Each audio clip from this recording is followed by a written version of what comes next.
Yun mga kabel, good morning, good morning, good morning sa inyong lahat. At mag-aabang na naman tayo ng ibon natin. Ayan, may kasabay tayong mag-abang. Ayan, maagang gumising yung anak ko, yung bunso ko si Seiyus. Yun, pinakawalan yung ibon natin ng 6:10 sa Binalonan, Pangasinan. At sigurado, 7:30 na sigurado ngayon. May paratingan ng ibon, ayan o, may nagkaklay na naman. So yun o. Baka andyan na yung ibon natin kasi may nakita na akong may nag-clay. So yun, mga abel, mag-aabang na tayo. Kasi katatapos ko lang maghatid sa anak ko. Sa grade 5 ko. Yan oh, meron dito. Ay, ewan ko. Ay, sa kapitbahay lang pala to. So yun, naka-ready na yung ano natin. Mga ibon natin dito ito. Naka-viewing yung isang ibon natin dito. Yan, mga yan, yung mga pang winter natin. So sana magpaawala eh. So yun, inilaban uli natin si Banlon 73. Yun yan, nakakuha nga siya ng baliktaya na 400 sa Urdaneta, Pangasinan. Number 5 siya sa cluster.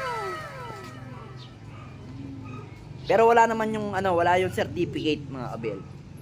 Kasi iba-ibang club kasi, yung ibang club kasi may certificate of pooling. Ito kasing TGRC, walang certificate. Okay lang naman yun. So yun mga kabel, maganda yung panahon natin. So tara, samahan nyo ako magabang.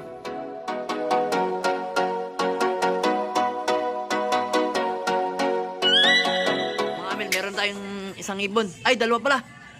Ay, sumabay pa si white flight. Naku, toy. Rondo ko to. Ayun, dalawa, tatlo. Tatlong ronda na.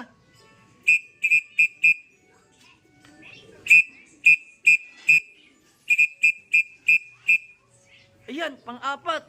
Yan ang mahirap sa kanila. Nagro-ronda ng ganyan.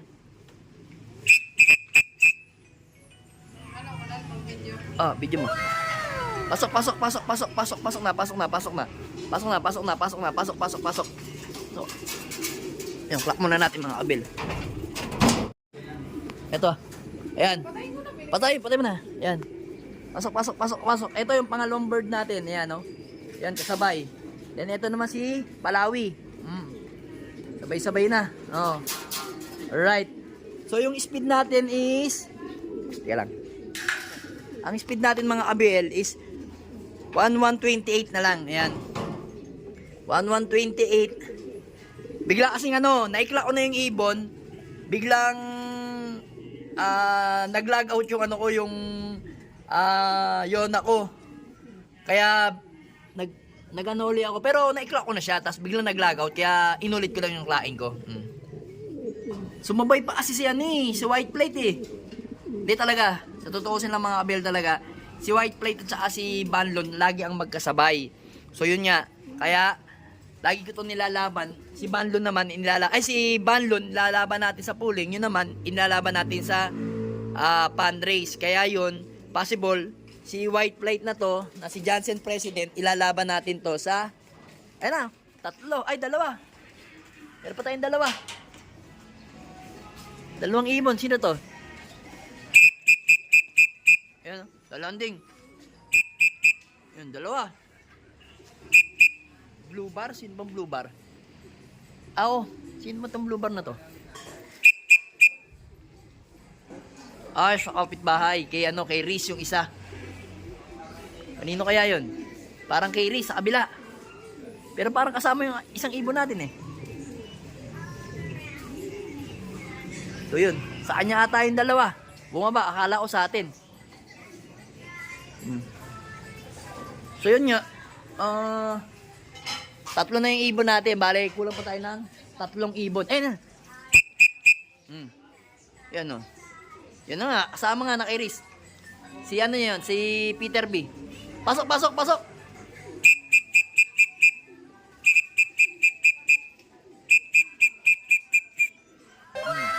Pang-port bird natin. Jansen, si Peter B. Hen. Yan. Pasok na. Bale, ang wala na lang natin is si Litar at saka si Tribar dito, yung Tribar natin. Kasi tinraining na natin si Tribar eh. Para panglaban na rin natin siya sa TGRC. Putulin siguro ng ibon. Yun ang ayaw ko, kasama lagi sa ano, pagka dumating may kasama, nagro-ronda ang ibon natin. Yun ang ayaw ko eh. Yan. Ginang natin to ng tubig, yung ating ano, breeder. Baka nanghihingi sila ng tubig eh. Kailangan. Ayan o. Yan. Nanghihingi ba ng tubig? So, asa na yung ibang ibon natin? Ang wala si Litar at saka si ano, 3 bar na lang ang wala nating ibon. Hay. Pero check natin maya kung pang ilan tayo sa klaing mga kabel, no? So, yan mga kabel, meron pa tayo isa. Sino to? Sino to?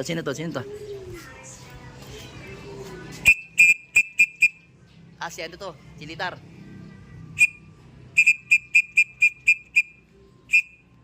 Si Litar. Alright. Si Litar nga. Yan. Young bird. Ako na, pasok. Alright. Pasok. Alright. 3 bar na lang ang wala. Abel, eto na. Ito na yung si 3 bar natin. Ayan. Ito na. Ayan. Ayan na yung 3 bar natin. Orlica Balbon. Kompleto na ang ating mga warrior. Ayan, mga super flying bee natin. Kompleto na. Kompleto Ricardo. Alright. Ito talaga, si 3 bar talaga sa training mabagal. Hindi talaga yan pang ano, pang training, yung pang puling-puling yan. Ano yan, takbong ganda lang yan kasi babae yan eh. Hindi talaga yan matulin. Ang ginagawa niyan, simpleng uwian lang. Laging ano lang yan, consistent lang. Pero pagdating ng derby yan, lagi nakakapwesto yung ibon na yan. Last ano niya, nakapwesto yan, number 9. 9th place yan sa, saan ba? San Fernando La Union? Ayan o, ibon natin. Kaso, yun nga lang, kinalulungkot ko mga kabel. Nung after na San Fernando La Union, napahinga sila ng 1 week. Tapos, naisakay ko pa siya sa San Nicolas ng Pangasinan. So yun, umuwi yung ibon, late na. Smash kasi yun. Doon siguro siya nadali. Tapos, pinagpahinga ko na, hindi ko na siya itinraining kahit saan. Baga, ranging lang. Tapos yun, nasira siya. Pagdating namin ng Tagudin, ayun, hindi siya umabot, naka-top siya. Sayang yung ibon. Kapanghinayang. So ngayon, hindi na natin dediretso yan. Wala na rin hahabulin sa ano eh, sa pare. Wala na, basta pag naka-top na, wala nang pag-asa. Sayang ranking niya, 17 overall pa naman yan. Nawala yung ranking niya dahil lang sa pag-cut-off niya nung ano, Tagudin, sayang. Umuwi naman siya, kaso talagang cut-off, anong oras siya, mga alas 3 ata, alas 4 dumating, ibon. Sayang. Pero dito sa mga to, okay naman. Mamaya sasakay na natin to mga to. Ito si Peter B. At saka si ano, si Red Pepper. Ayan, yung live natin. So yun, kasalukuyan na malapit na mag-egg yung kanyang pares. Ayan no. Kasi, ayan, nag-akot-akot na sila. Ayan, nasa kondisyon naman yung ibon natin. Sana bigyan tayo ng magandang laban ito sa paparating na lawag. Ayan. Hindi naman natin kailangan mag-lap winner eh. Basta mag-clock ka lang. Importante clock. Kasi konti na lang tayo sa off-color. Ang off-color namin mga kabel is nasa 30 pieces na lang kami. 30 pieces na lang kaming live. So yun. Maganda-gandang laban na namin. Then, dito naman sa patibayan naman namin, nasa 30 plus pa rin kami. Patibayan sa area patibayan sa Apalit. Then naman sa overallan naman, alam ko marami pa. Almost 1,000 plus pa ata. Ay! Asa 1,000 plus pa ba ang live? Oh, 1,000 plus pa ata live. Yan. Kaya, mag-clock lang tayo. Pwede na. Hindi natin kailangan ng sobrang bilis na ibon. Kasi last 3 laps, Lawag, Claveria, at saka Palawi Island yan sigurado. So, kailangan makalusot yung ibon natin sa Lawag. Clock lang, okay na para sa akin. So, yun. Mamaya bibigyan natin pagkain yan. Hindi natin aalisin yan dyan kasi hindi na natin siya pinalipad. Kahapon pinalipad lang natin umaga. Mga bandang alas 9, bumaba sila mga 10:30 na. Ayan. Mahaba-haba rin ang rondahan nito. Tingnan nyo to mga kabel. Meron yung poke nut dito sa sa ulo. Ayan may poke nut din siya. Ayan hindi natatanggal. Ewan ko. Ayan may poke nut siya dun Ayan. Galingan mo Pero yan mga kabel pakita ko sa inyo yung bagwis niyan. Ayan yung bagwis niyan. Ayan may patubo pa lang sa dulo. Ayan. Kabilaan. Ayan Yan kaya hindi ko siya masyado tinotos. Ayan nagpapahinga ko lang siya kasi masakit yan pag lumipad. Ayan yung bagwis niya sa dulo. Yung first primary, patubo pa lang. Sakto yan. Pag uwi niya ng lawag, ayan. Tapos 1 week, Claveria, kalahati na yan. Kaya orait na orait. Pagdating ng Palawi, mahabang mahaba na yan. Yan, kayang-kaya ng ibon na yan. Sigurado, magiging maganda laban niya kung sakali sa Palawi. Kaya good luck sa ibon natin na si Red Pepper.